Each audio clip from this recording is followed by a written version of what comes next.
बहुत समय पहले की बात है। एक गांव में एक दूध वाला रहता था। उसका नाम गिरधर था। वह अपनी पत्नी और अपने एक बेटे के साथ रहता था। उसके पास एक ही गाय थी। वह बहुत प्यारी थी, मगर वह बहुत कम दूध दिया करती थी।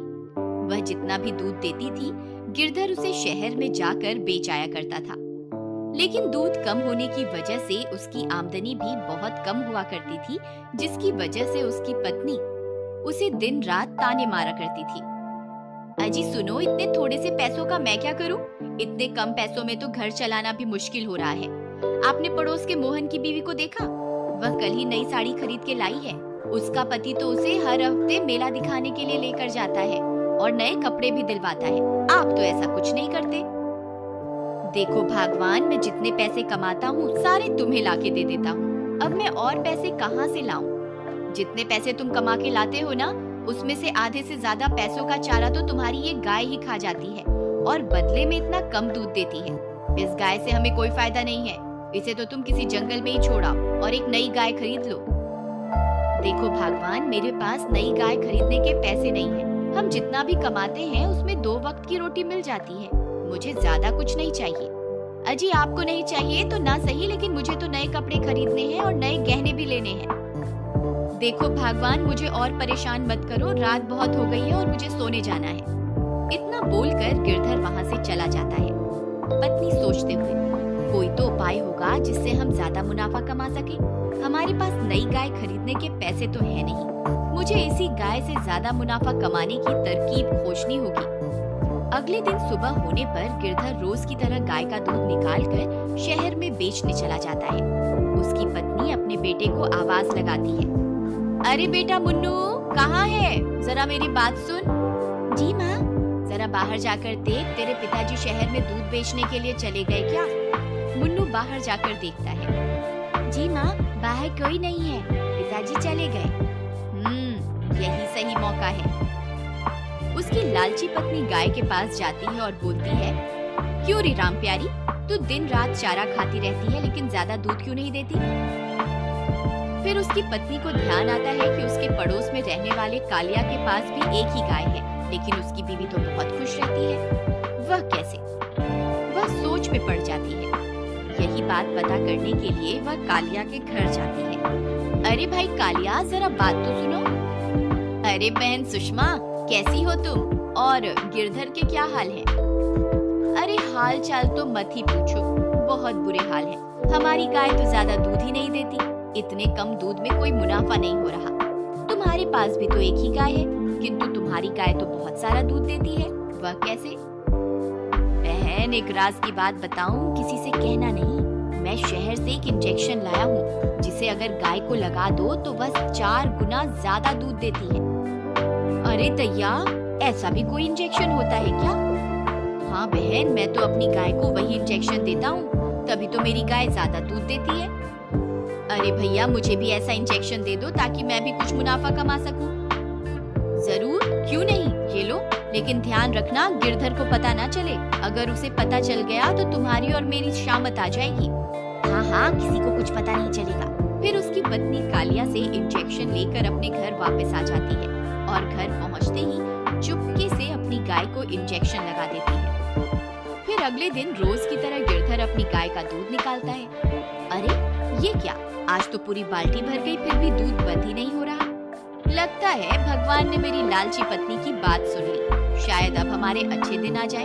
अब शहर चलता हूँ और जो भी मुनाफा होगा उससे अपनी बीवी के लिए कुछ नए कपड़े खरीदूंगा। शाम होने पर गिरधर अपनी बीवी के लिए कुछ नए कपड़े लेता है। उसकी बीवी नए कपड़े पाकर खुश हो जाती है। कुछ दिनों तक ऐसा ही चलता रहा। गिरधर की लालची पत्नी रोज अपनी गाय को इंजेक्शन लगा देती और गाय ज्यादा दूध देने लगती और गिरधर शहर जाकर दूध बेचता और जो भी मुनाफा होता वह सारा का सारा अपनी बीवी को दे देता। फिर एक दिन गिरधर की पत्नी रोज की तरह गाय को इंजेक्शन लगाने जाती है। गाय भी समझ चुकी थी कि ये लालची औरत उसे इंजेक्शन लगाने आ रही है। जैसे ही सुषमा उसे इंजेक्शन लगाती है, गाय छटपटाने लगती है। सुषमा, अरे आज क्या हो गया तुझे? इतना क्यों छटपटा रही है? एक जगह ठहर तो सही, रुक जा, इंजेक्शन तो लगाने दे। लेकिन गाय बहुत ज्यादा छटपटाती है और उसे इंजेक्शन नहीं लगाने देती। अरे बेटा मुन्नू, जरा मेरी बात तो सुन। जी माँ। मुन्नू बेटा, हमारी गाय की तबीयत थोड़ी खराब हो गई है, इसलिए मुझे इसे इंजेक्शन देना होगा। जरा तू इसे पकड़ के रख ताकि मैं इसे इंजेक्शन लगा सकूं। जी माँ, मैं अभी पकड़ता हूँ। फिर जैसे ही सुषमा उसे इंजेक्शन लगाने लगती थी, गाय फिर से छटपटाती है और इंजेक्शन गलती से मुन्नू के हाथ में लग जाता है। मुन्नू जोर से चिल्लाता है, अरे मर गया, हाय हाय। अरे ये क्या किया माँ, ये इंजेक्शन तो मुझे लग गया। हे भगवान, ये मुझसे क्या हो गया, अब क्या होगा। फिर रात होने पर मुन्नू की तबीयत खराब हो जाती है। अरे बेटा मुन्नू, सुबह तक तो तुम ठीक थे, ये अचानक तुम्हें क्या हो गया।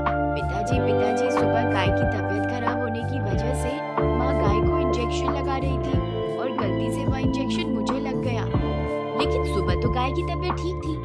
पत्नी डरते हुए, नहीं, आपके जाने के बाद उसकी तबीयत थोड़ी खराब हो गई थी, तो मैंने पड़ोस के कालिया से एक इंजेक्शन लेकर उसे लगाना चाहा था, तभी गलती से वह इंजेक्शन मुन्नू को लग गया। गिरधर समझ जाता है कि वह इंजेक्शन किस लिए था।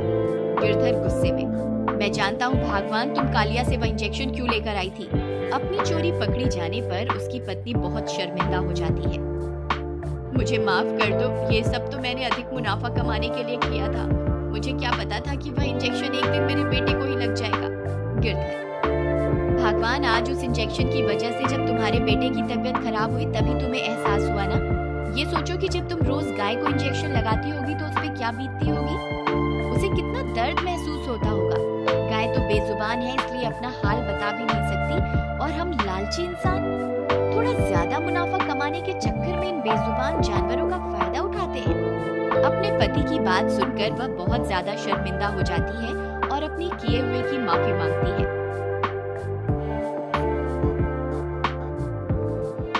फिर वह गाय के पास जाती है और उससे भी माफी मांगती है,